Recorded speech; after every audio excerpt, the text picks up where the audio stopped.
Bienvenidos, bienvenidos, bienvenidos todos a esta mañana o este día de comunión entre hermanos. Dios es bueno siempre, y el bien y la misericordia los siga y los alcance todos los días de su vida. Um, Todas estas semanas han sido semanas poderosas en cuanto a el descubrir, ¿sí? La verdad acerca del compañerismo ministerial y el valor que eso tiene para nosotros los creyentes y para todos, especialmente para los que están en el ministerio sirviendo al Señor, ¿verdad? En un ministerio, en un oficio pastoral, sea evangelístico, maestro, apóstol, profeta, la importancia de tener este compañerismo. Y cuando estamos hablando de esta parte del compañerismo, no estamos hablando de conocidos, ¿sí? Alguien me hizo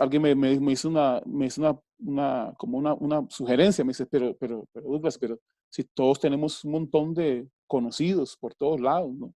Sí, sí, sí. Yo también tenía muchos conocidos por todos lados. De la gente que uno conoce, donde quiera que va, tengo conocidos de que eran compañeros de escuela, compañeros de colegio, ¿sí? Compañeros de trabajo, pero son sencillamente personas conocidas.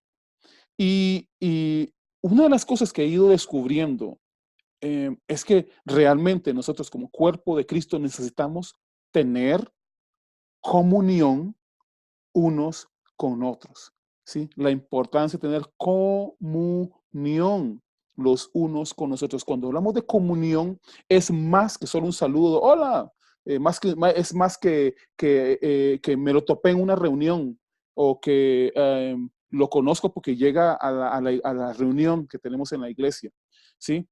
No, no, es mucho más que eso. Es una comunión, una relación, ¿sí? En la que llegamos a conocer unos a otros.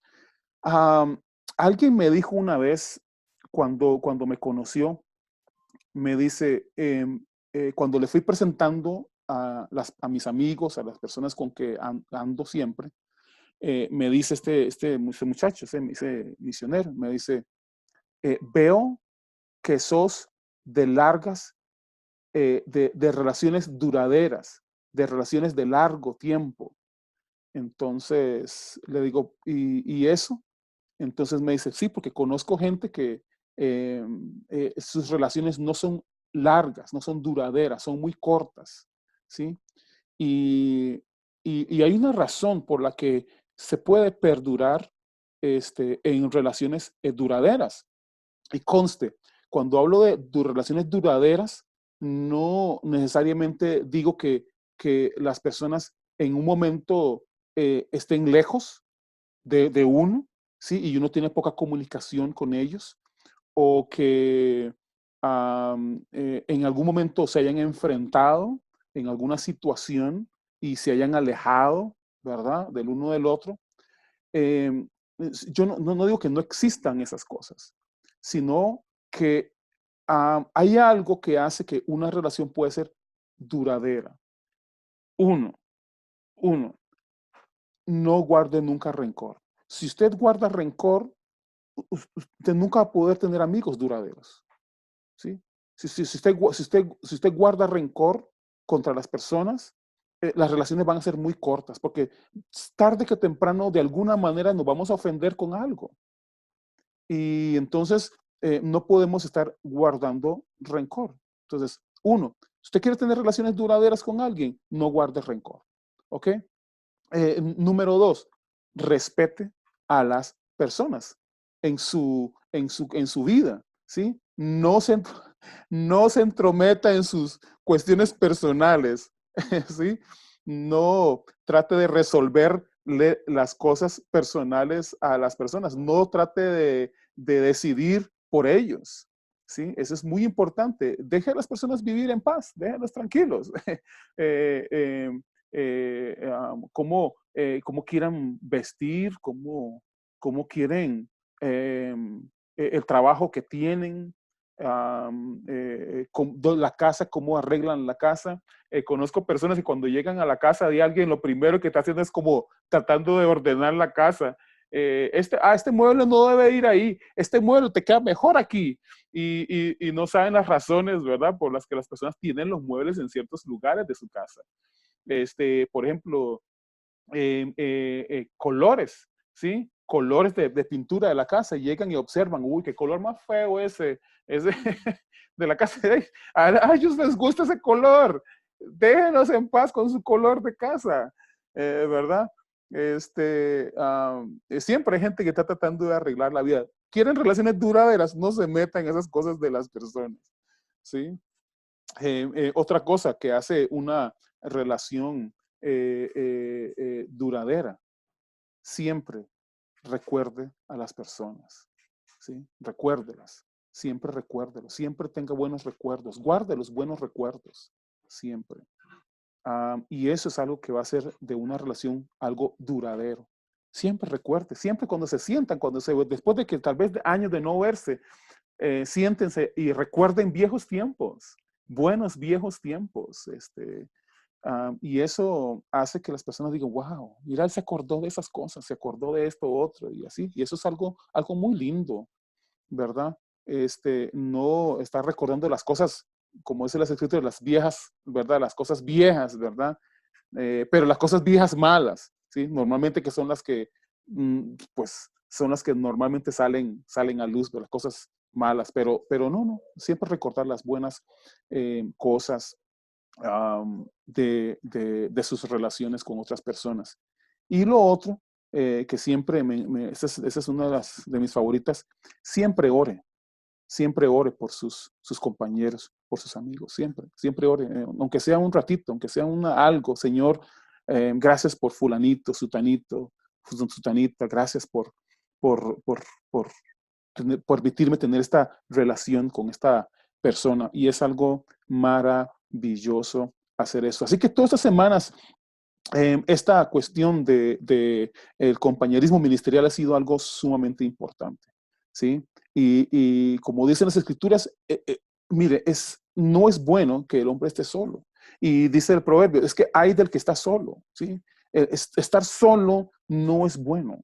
Estar alejado de otras personas no es bueno. Y la semana pasada estuvimos viendo cómo es que pasa, qué pasa cuando las personas andan como solos, ¿sí? Dice las escrituras que el diablo, ¿sí? El enemigo anda como león rugiente buscando a quien devorar. Y si ustedes han visto algún documental sobre animales salvajes, ¿sí? Especialmente leones que andan al acecho, siempre andan buscando al que está solitario, ¿sí? Al que se despistó y anda solo por ahí. Esa es la presa fácil, ¿verdad? Y entonces, nunca es bueno estar solo. Siempre es recomendable que tengan alguien cercano. Y siempre, como yo les digo, y yo les recomiendo a los esposos, sus esposos o sus esposas deberían, ¿sí? Eso sería lo óptimo, ¿verdad? Deberían ser sus mejores amigos y sus mejores compañeros de viaje, ¿sí? Sus compañeros de camino, ¿sí? Deberían ser siempre sus confidentes y personas con las que usted pueda contar para cualquier cosa, ¿sí? Yo nunca les recomiendo tener, como decir, confidentes o amigos fuera del matrimonio. Casi nunca termina muy bien eso, especialmente si es del sexo opuesto. Nunca termina bien esas cosas.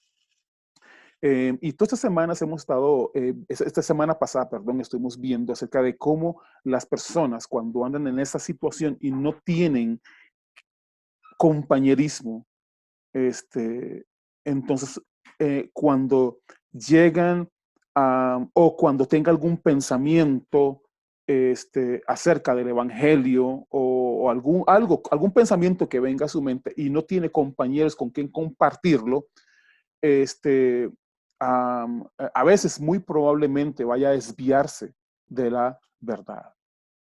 ¿Sí? Como lo hicieron los Gálatas. Los Gálatas, eso fue una de las cosas que hicieron, ¿sí?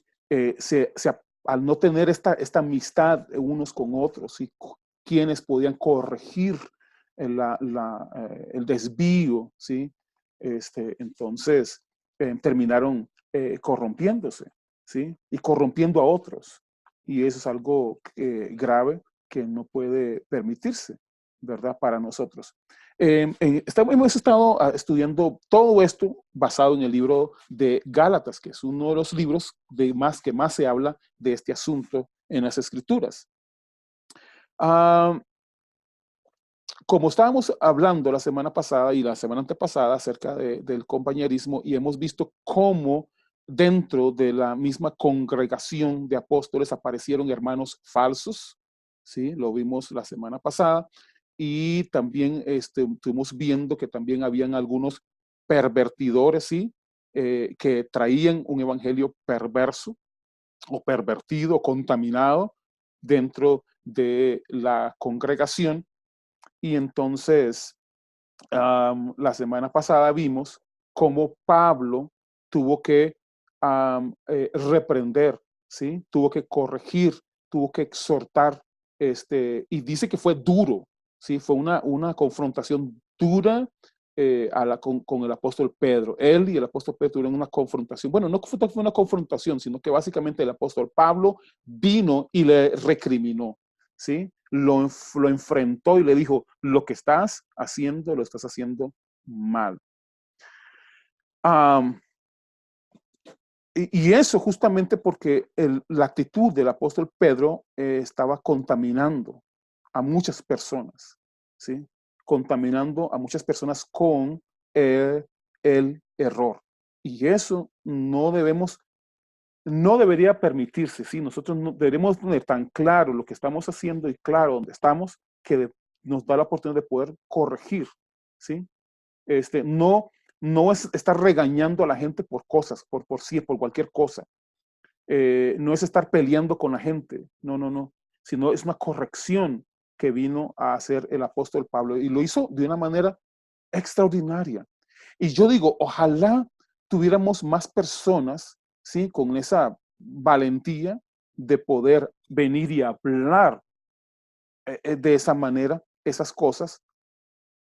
Um, y otras personas que pueden ser como el apóstol Pedro, que pues aceptó, ¿sí? La exhortación o la corrección que trajo el apóstol Pablo hacia él, de tal manera que la manera en que él se expresa en sus cartas, en una de las cartas el apóstol Pedro hacia de Pablo, habla muy bien de él, ¿sí? No sé, como que no se molestó seguramente, ¿verdad? Pero le tuvo que llamar la atención el apóstol Pablo al apóstol Pedro.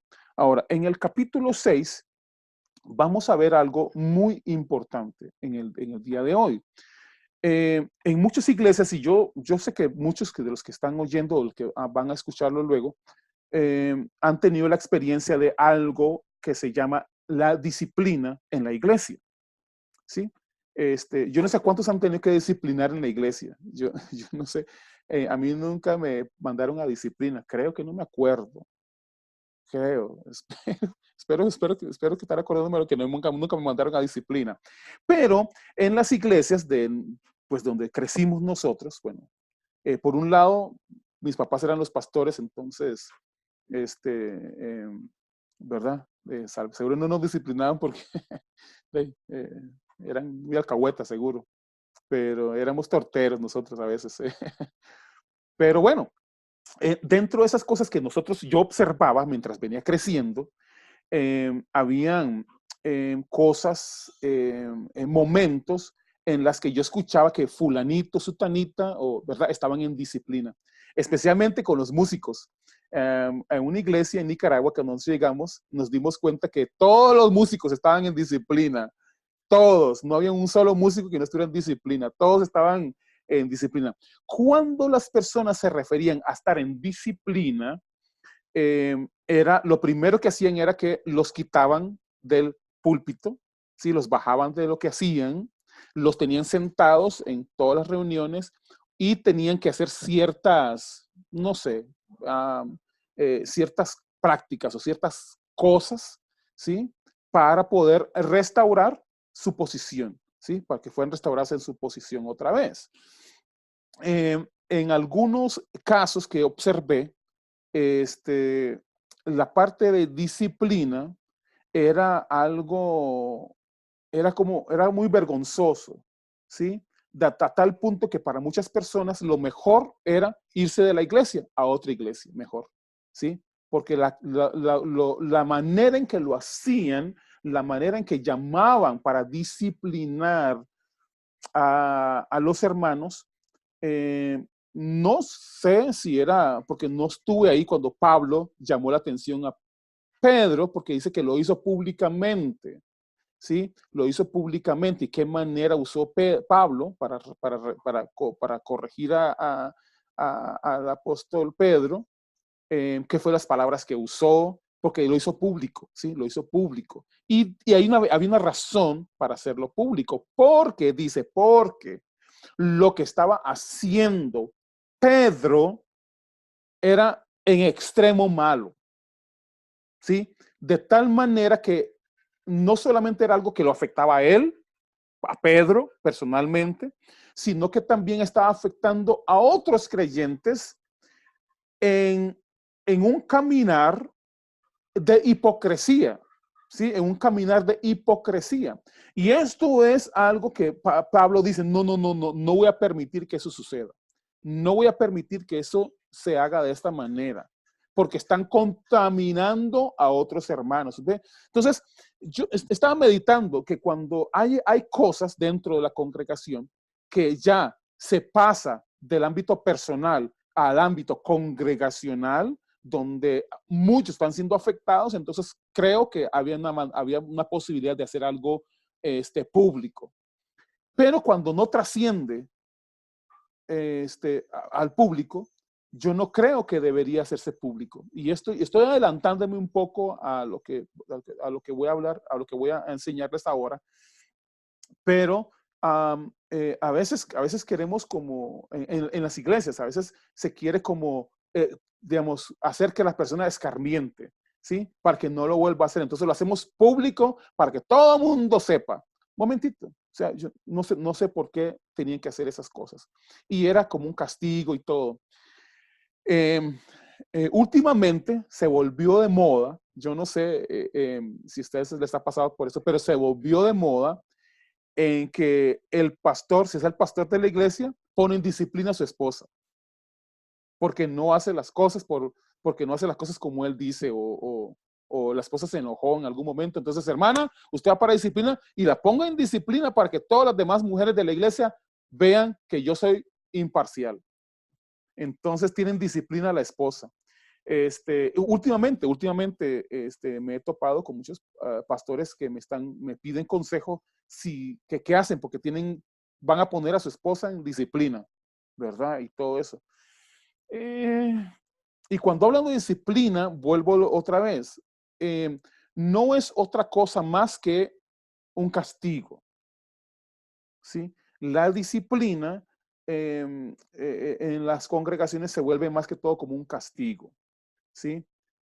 No es como el objeto de corregir, ¿sí? O de exhortar o de ayudar, sino que más bien es como un castigo. O sea, usted cometió este error, entonces, o este pecado, lo que sea, entonces merece castigo, ¿sí? Entonces, estaba viendo la definición de disciplina, poner una persona en disciplina. Entonces, básicamente para no meterle en tanto en esos términos así, básicamente disciplina significa poner en orden, ¿sí? Poner las cosas en orden, básicamente, ¿verdad? Básicamente es como poner las cosas en orden, que no estén desordenadas las cosas, sino que poner en orden las cosas. Entonces, es como cuando alguien está, por ejemplo, un niño está corriendo por toda la casa, ¿sí? Y hay cosas peligrosas con las que se puede golpear. Entonces, la disciplina no es tomarlo y agarrarlo y amarrarlo a una silla, ¿sí? O darle un fajazo o meterlo en un closet. para que se quede quedito. No, no. Disciplina es poner orden. Aquí no corra porque aquí se puede golpear, ¿sí? Darle instrucciones, instruirlo, ¿sí? Eso es lo que es la disciplina. Entonces, para pastores que están a cargo de sus congregaciones y hay personas que pues no andan de acuerdo al orden divino, al orden bíblico, la disciplina que debemos de poner para eso es corregir, instruir, ¿sí? Más que castigar, ¿sí? Y yo sé que muchos me van a sacar textos bíblicos donde el Señor al que ama azota y pone la vara, y en Proverbios yo me acuerdo sacaba un montón de cosas que la vara de corrección y la vara y todo eso.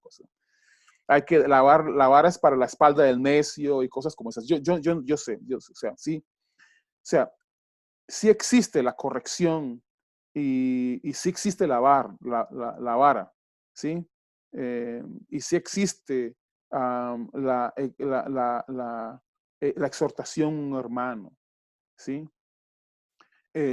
Pero es muy diferente. Les voy a enseñar aquí en el libro de Gálatas, capítulo 6, la diferencia de la corrección, exhortación o disciplina tradicional que a veces algunas personas lo trajeron de sus propias experiencias de vida familiar y quieren aplicarlo a la iglesia. Pero esto, lo que vamos a leer en Gálatas capítulo 6, versículo 1 al 5, es muy diferente. ¿Ok? Y quiero leerles estos versículos y yo creo que nos van a ayudar muchísimo. Cuando hablamos de esta corrección, disciplina, exhortación, digamos, la razón por la que tengo que tocarlo es porque va a ser parte de su relación con otras personas. Va a ser parte de su compañerismo con otras personas, el momento en que vas a tener que corregir a alguien. Hace unos, tal vez 10, 15 años, este fue una de nuestras grandes tareas. Nos reunimos un grupo de ministros y entonces de pastores y nos dijimos, ok, ¿cómo, cómo hacemos cuando tenemos que corregir un acto de indisciplina, ¿sí? O en otro compañero ministerial, ¿sí? En otro compañero del ministerio. ¿Cómo hacemos? ¿Qué es lo que vamos a hacer? Porque normalmente, cuando ha habido algún pastor o algún ministro de Dios o algún líder dentro de la iglesia que comete algún pecado, algún error,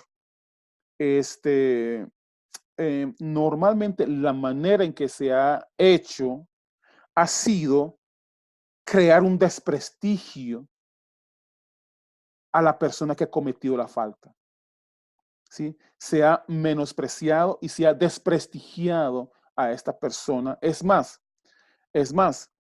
yo no sé si les ha pasado a alguno, pero sí observé que cuando eso sucedía, voy a usar esta palabra y tal vez sea un poco chocante, un poco grosero, pero habían otros pastores que parecían carroñeros, ¿sí? Carroñeros. Que cuando miraban que a este pastor o algo o había caído en una falta, todos querían desbaratarlo todo.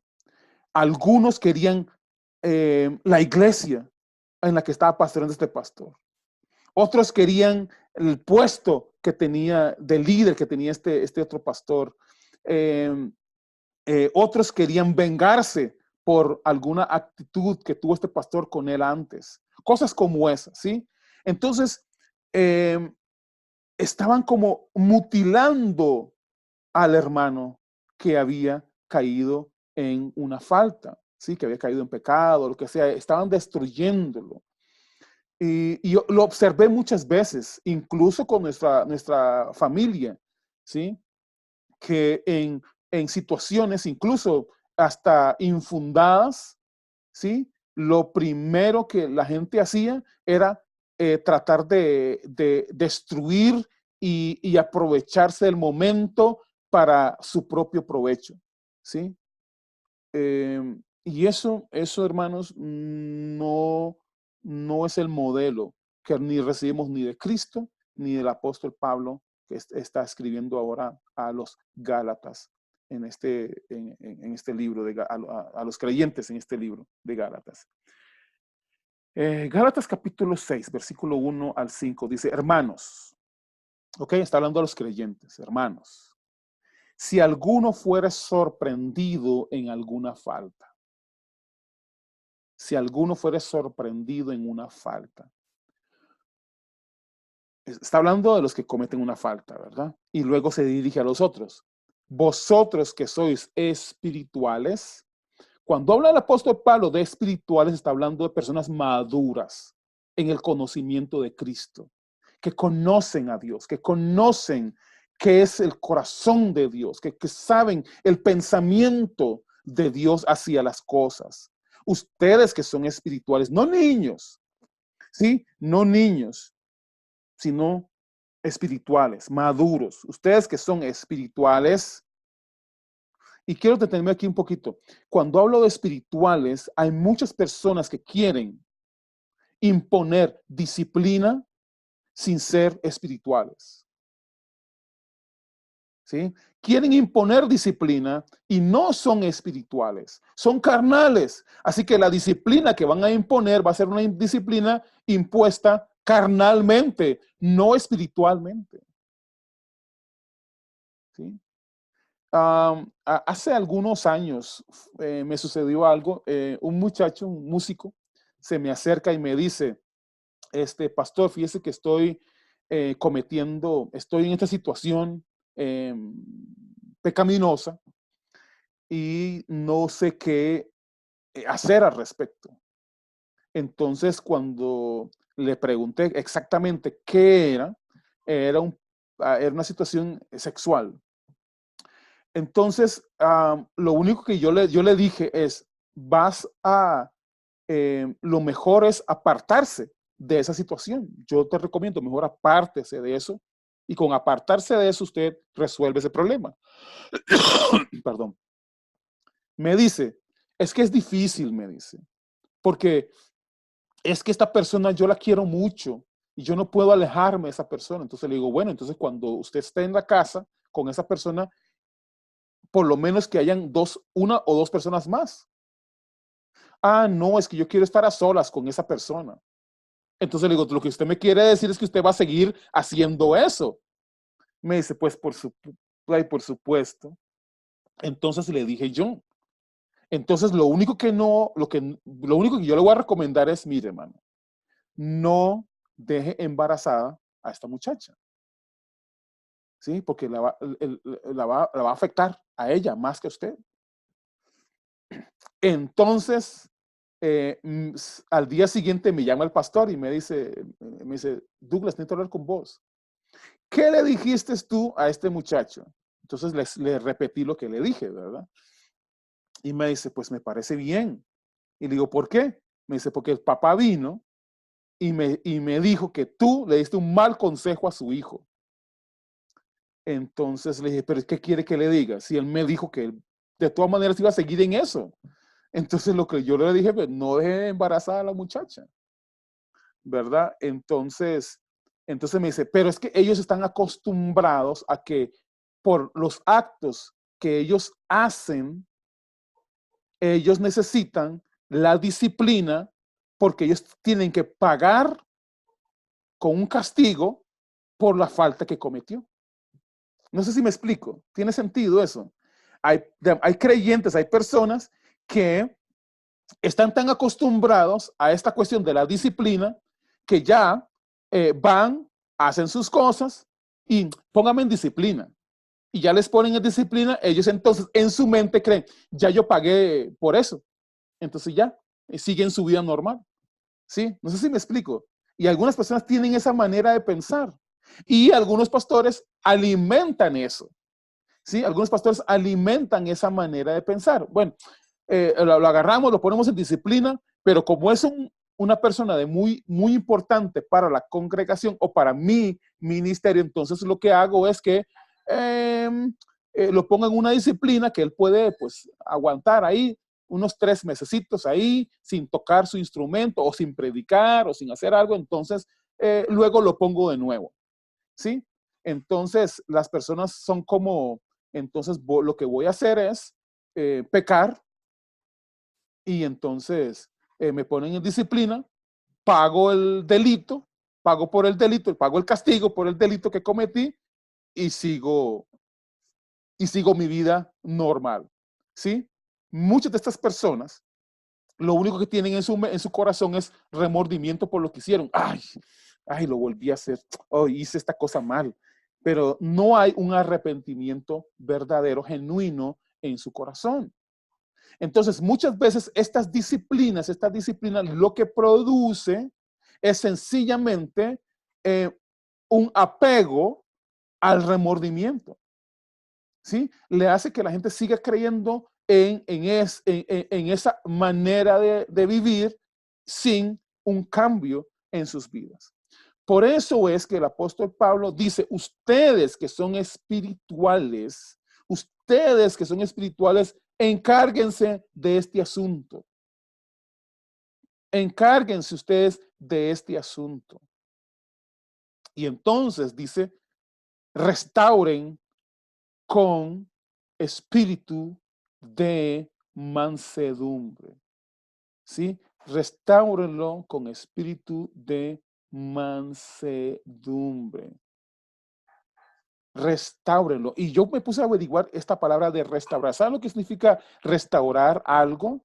Volver las cosas a su condición original. Ok, vamos a ver. Cuando una cosa digamos, algo se daña, la restauración significa volverlo a hacer o arreglarlo y ponerlo en la condición original. Ponerlo en la condición en la que estaba antes de haberse dañado. Eso es muy importante, hermanos. ¿Sí? Es muy importante. Restaurar no es terminar de destruir. Restaurar no significa poner las cosas a mi manera ahora. No, volverlo a poner, a volverlo a hacer y ubicarlo en el lugar original, ¿sí? Ahora, hay que tener cuidado con esto que estoy diciendo. Porque, ¿qué es la posición original? ¿Qué es la condición original? Y tenemos que ir al momento de su nacimiento espiritual, ¿sí? A su renacer espiritual.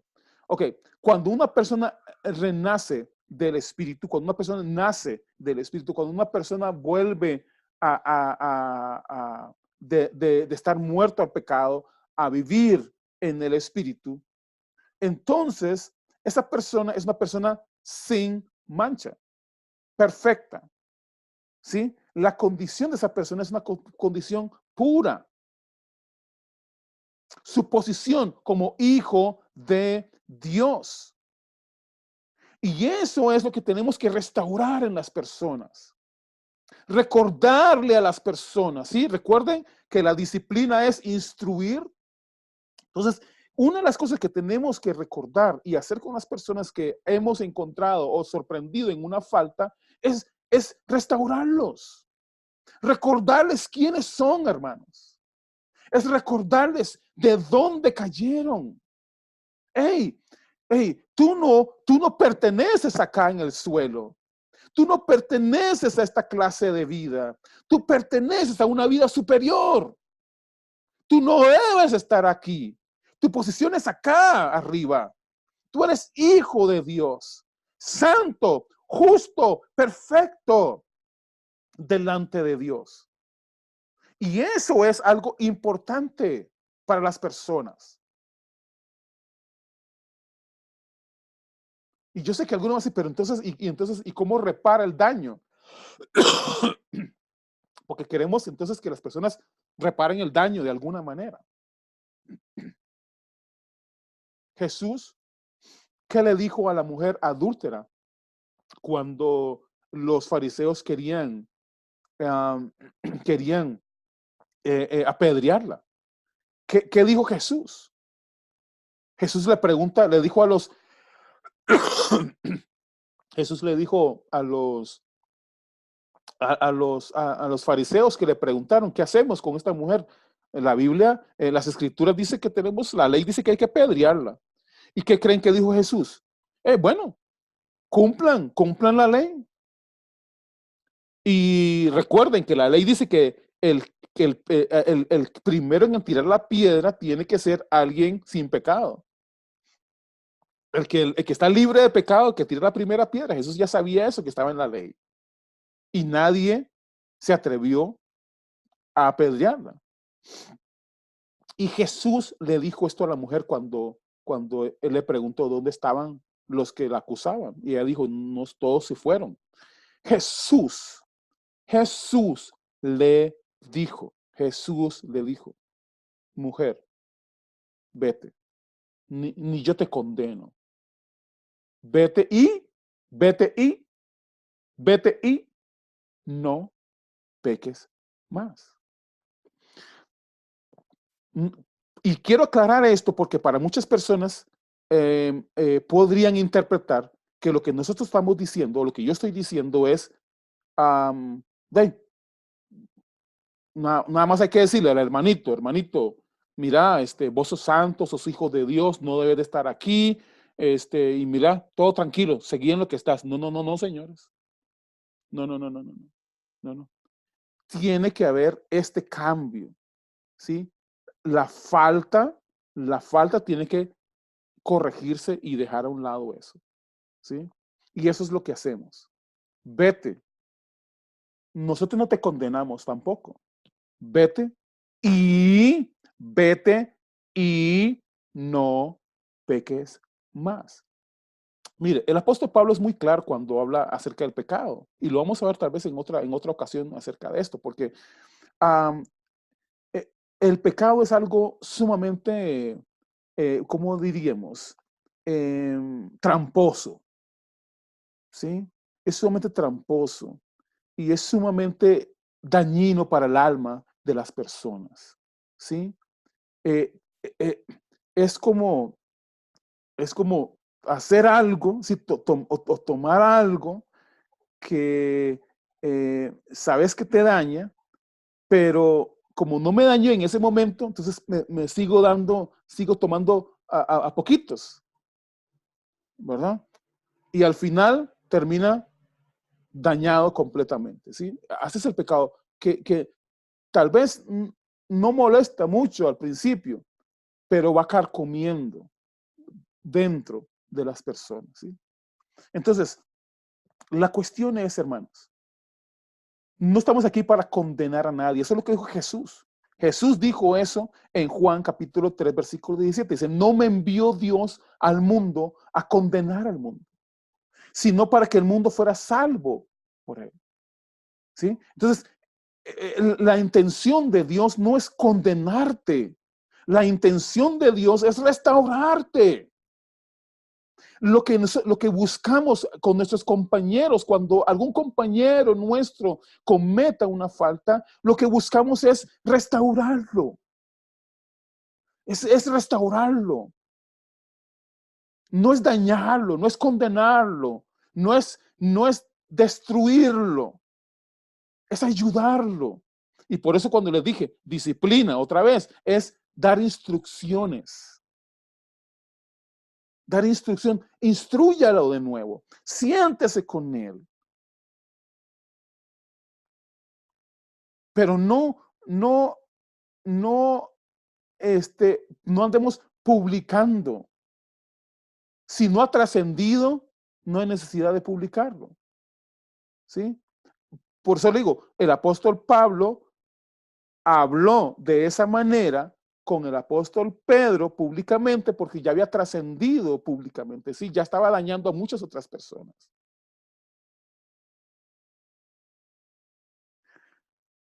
Sigue diciendo. Cuando restauramos con espíritu de mansedumbre, dice, debes considerarte a ti mismo. No sea que también tú seas tentado. ¿Ve la razón de eso? ¿Ve la razón de eso? Porque a muchos otros como dicen, hermanos, que hermanos, este hermano es un hermano malo. Este hermano hizo esto, hizo lo otro, tararara, tararara, y este hermano, mire, hay que ponerlo en disciplina. Y si la esposa dice, ok, si vas a hacer eso, debes considerarte a ti mismo. Una de las cosas que hacían los fariseos, o que pasaba mucho con los fariseos, es que ellos mismos, juzgando y condenando a las personas, ellos mismos hacían las cosas por las que ellos estaban condenando a otros. Ellos mismos hacían esas cosas. Mire, por experiencia, la gran mayoría de personas que les gusta condenar a otros, normalmente viven haciendo esas cosas. Normalmente.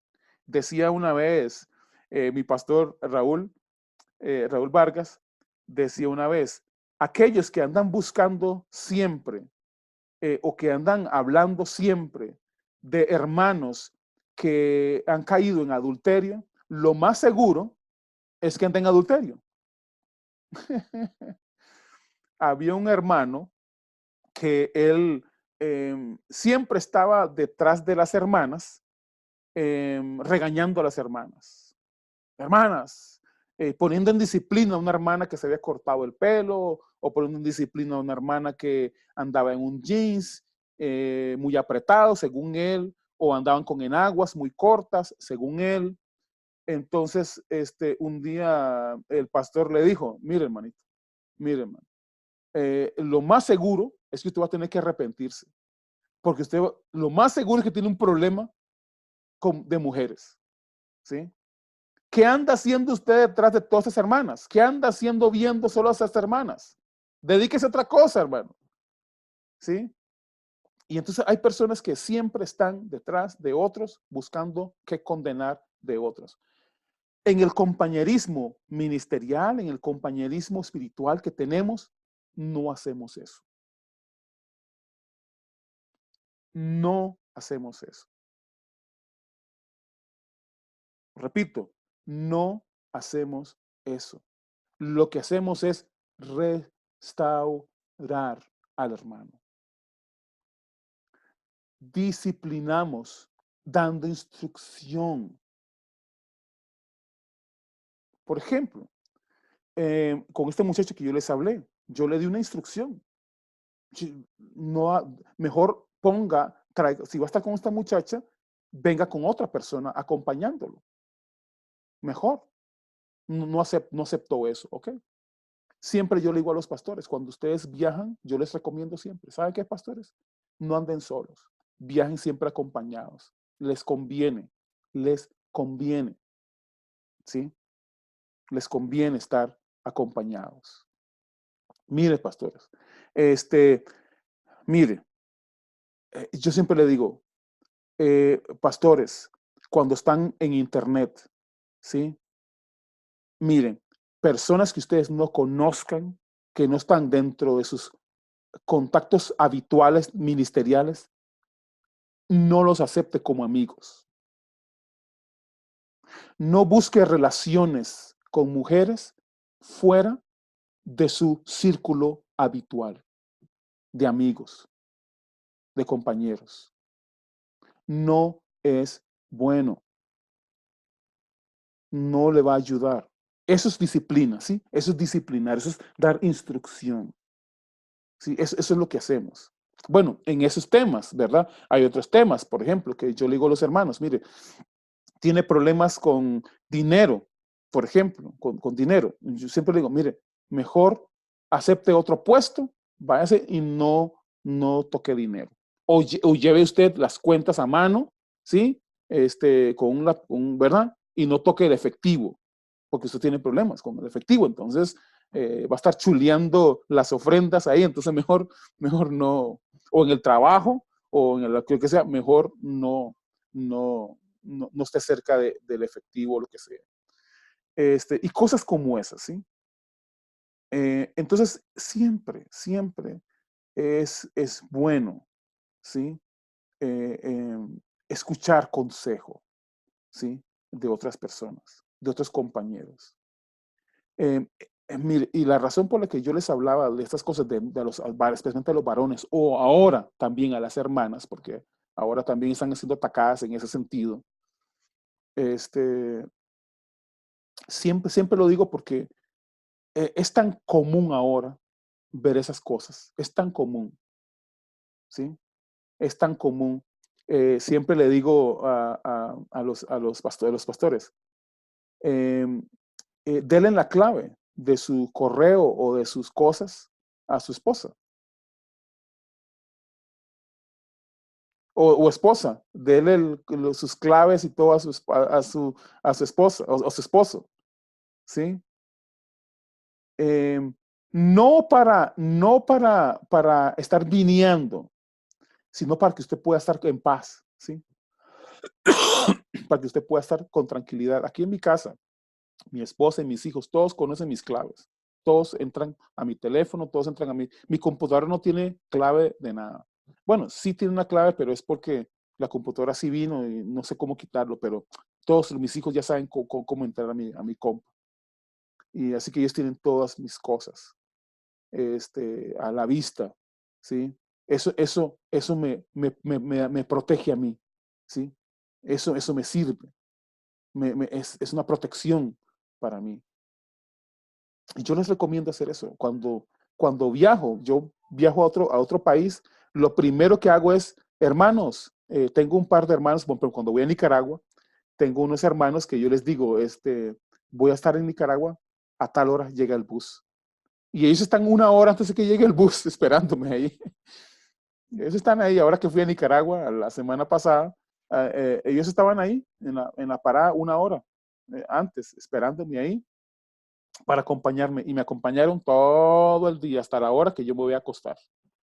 ¿Sí? Y entonces, es muy seguro, hermanos. Es muy seguro para nosotros, para ustedes. Este, ah, eso nos ayuda muchísimo. Pero esto es lo que hacemos. Nosotros restauramos a los que han sido hallados en alguna falta. ¿Sí? Les ayudamos, los corregimos con amor. ¿Sí? Sigue el versículo 2, sobrellevad las cargas los unos de los otros. Porque a veces no sabemos lo que está atravesando esta persona. No sabemos por qué está en esa situación. A veces su propia debilidad.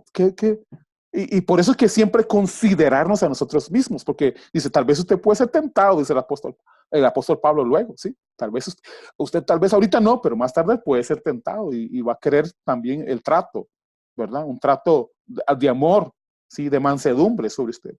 Y dice, sobrellevad las cargas los unos de los otros y cumplid así la ley de Cristo. Eso es maravilloso, me encanta escuchar al apóstol Pablo, dice, porque así, cuando nosotros restauramos y nosotros ayudamos y nosotros nos consideramos a nosotros mismos en cuanto a estas cosas, ¿sí? Y llevamos la carga a este hermano, dice entonces, así cumplen la ley de Cristo.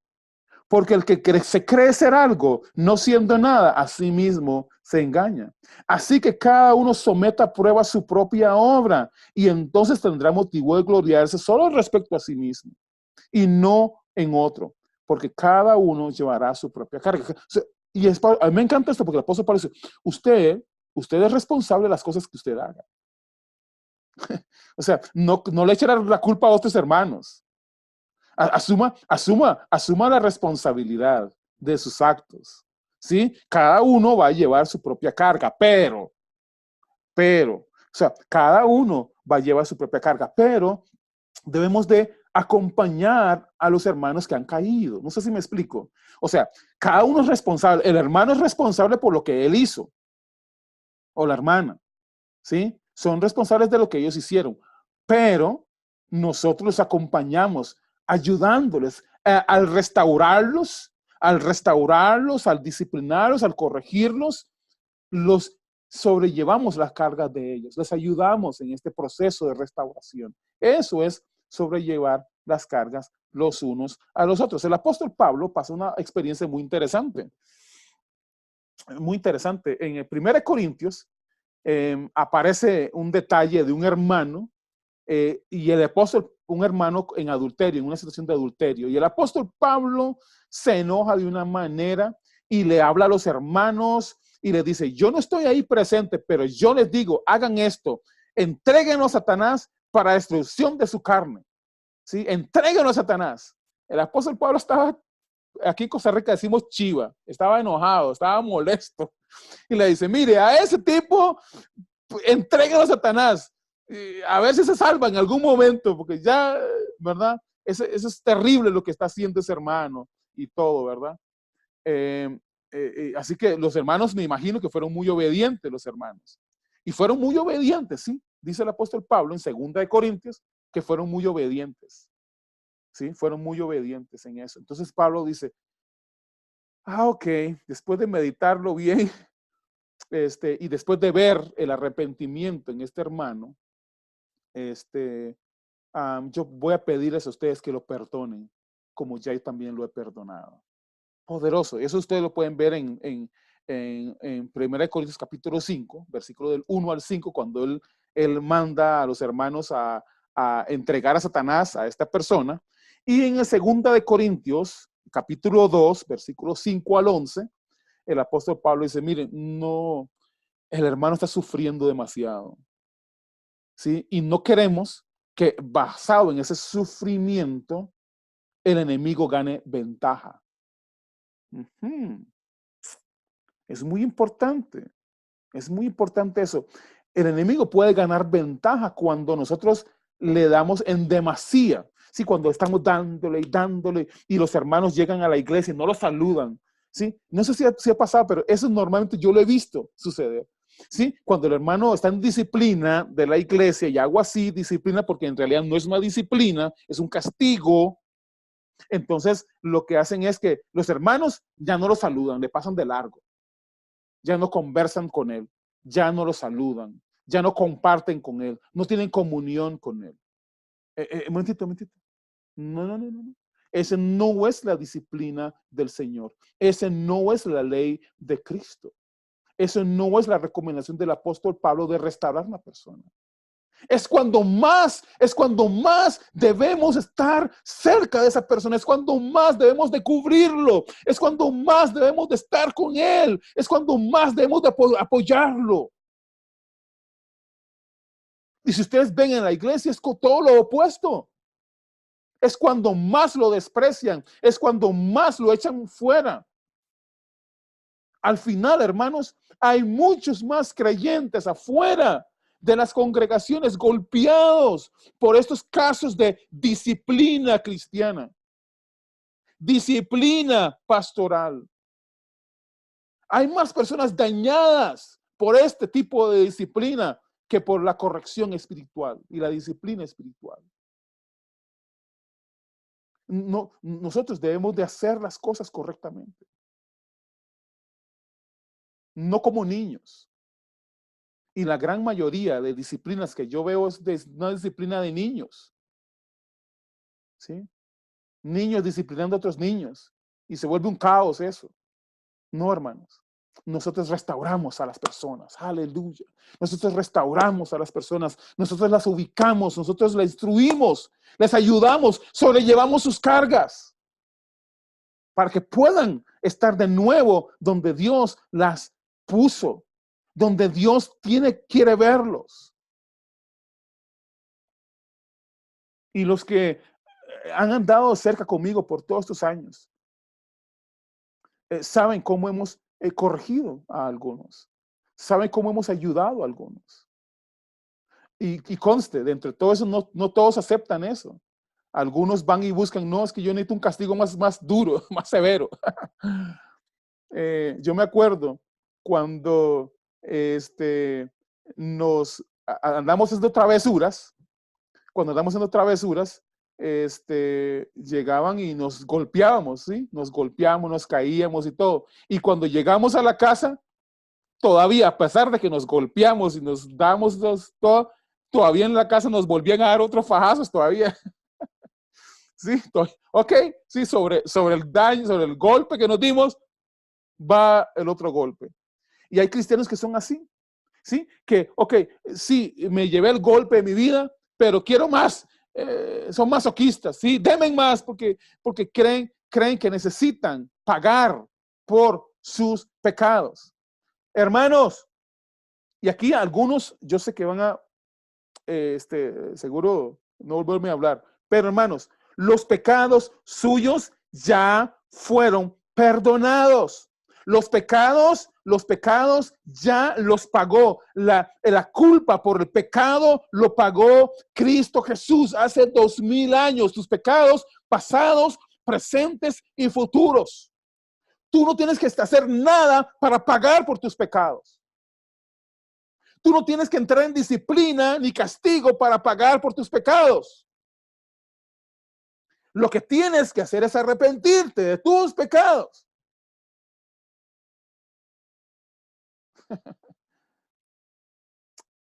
Sí, señores. El daño por el pecado tuyo, las consecuencias por el pecado, los pagó Cristo Jesús en la cruz del Calvario. Tú no tienes que volver a pagar nada por tus pecados. Ya los pagó Él. Jesús ya los pagó. Tú no tienes que hacer nada para recompensar por el pecado que cometiste. Has sido perdonado. Has sido redimido. Vuelve a tu lugar de santidad. Vuelve a tu lugar de rectitud. Vuelve a tu lugar de perfección. Arrepiéntete. Eso es lo que tienes que hacer. No tienes que estar buscando quien te castigue. Vuelve a tu lugar. Eso es lo que tienes que hacer. Arrepentirte y vuelve a tu lugar. Como hijo de Dios y reconocer que tú eres un hijo de Dios, santo, perfecto delante de Dios. Y que en tu lugar no es con el pecado. Tu lugar no es con el pecado. Tu lugar no es acomodarte al pecado. Eso no es, eso es bajar de tu posición. Eso es ensuciar tu condición. No, no, no, no. No te luce, hermano, estar en el pecado. Hermanos, no te luce estar en el pecado. No te luce, no es para ti eso. Ya fuiste redimido de eso. Deja de jugar con eso. No conviene como a santos. No conviene como a santos, hermanos. Y eso es lo que hacemos. Esa es la verdadera corrección. Imagínense, me encanta. Cuando yo vivía de acuerdo a esto mismo, yo vivía también de acuerdo a este mismo sistema, ¿sí? Un día descubrí algo en el Salmo 23, descubrí en el Salmo 23, versículo 4. Y a veces yo decía, Señor, deme duro, Señor, porque me lo merezco, Señor. Deme duro porque me lo merezco, deme con la vara porque me lo merezco. ¿Y sabe qué me dijo en el Salmo 23 el Señor ese día? Mi vara y mi callado son para traerte esperanza y aliento. No para destruirte. Poderoso, poderoso, poderoso, poderoso. Tu vara y tu callado me infunden aliento. Aleluya. Y eso es lo que él me dijo. Yo no estoy aquí. Y yo esperaba que Dios me castigara. Yo esperaba que Dios me dijera algo. Sí, me saliera fuego del cielo. Yo decía, me lo merezco. Si cae fuego del cielo y me quema, me lo merezco. Y si me manda al infierno, pues ni modo, me lo merezco. Pero ¿sabes qué me dijo él? Yo no estoy aquí. Yo no fui enviado a ti para condenarte. Yo vine porque te he amado. Mi vara no es para golpearte. Mi callado no es para golpearte. Mi vara es para infundirte esperanza y ánimo. Mi callado es para corregirte. Mi callado es para darte instrucción por dónde debes de andar. Aleluya. Poderoso. ¿Saben por qué amo al Señor de la manera en que yo lo amo? ¿Saben por qué mi corazón, cada vez que hablo estas cosas, mi corazón rebosa de gozo? Por la demostración de amor, por la demostración de amor que Jesús tuvo por mí. Eso es maravilloso. Eso es maravilloso. ¿Saben? Miren, muchos de ustedes van a creer lo contrario, tal vez. Pero ¿saben por qué cuando Pedro negó a Jesús fue y lloró amargamente? ¿Saben por qué? ¿Ustedes creen que fue y lloró amargamente porque estaba remordido en su conciencia por lo que había hecho? No. Porque dice que cuando él volvió a ver y había negado a Jesús, vio los ojos de Jesús. ¿Qué cree que vio en los ojos de Jesús? Sé que Jesús está con la corona ahí, estaba moreteado, todo golpeado. ¿Y qué creen que vio Pedro cuando él lo negó en los ojos de Jesús? ¿Usted cree que vio esa mirada así como, no? Fue la mirada, yo estoy convencido de que fue la mirada más tierna que haya visto Pedro en su vida, que lo hizo llorar amargamente. ¿Cómo hice esto? ¿Cómo negué a mi maestro? ¿Cómo negué a mi Señor? La mirada más poderosa que haya visto. ¿Sabe? Un día yo vi esa mirada de Jesús en mi vida.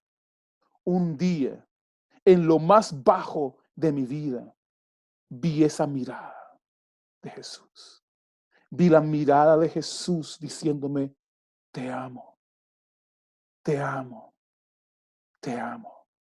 Y te amaré por toda la eternidad. Poderoso, poderoso, hermanos. Y eso cambió mi vida. Y yo estoy convencido de que va a cambiar la vida de muchas personas, de todas las personas. Cuando vamos a restaurar una persona, dele la mirada más tierna que tenga. Si lo hemos sorprendido en un pecado, no le mire con esa cara de enojo. Te pesqué, bandido. Ajá, así quería agarrarte. No, no, no, no.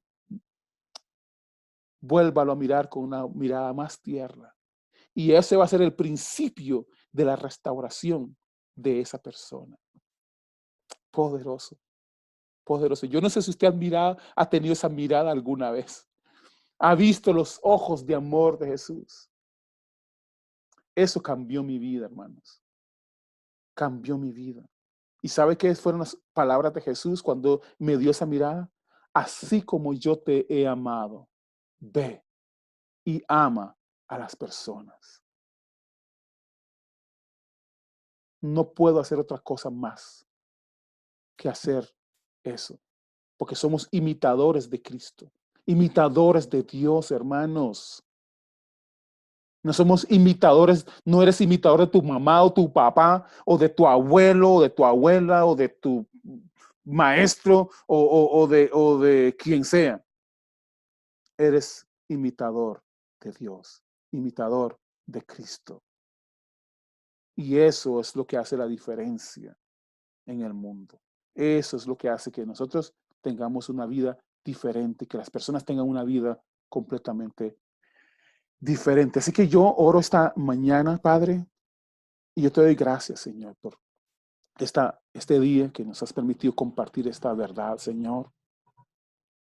Y oro esta mañana por todas las personas que han estado atravesando momentos de decepción por causa de su falta, por causa de su pecado, Señor. Personas que están esperando ser condenadas, personas que han estado esperando pagar por el castigo por sus pecados.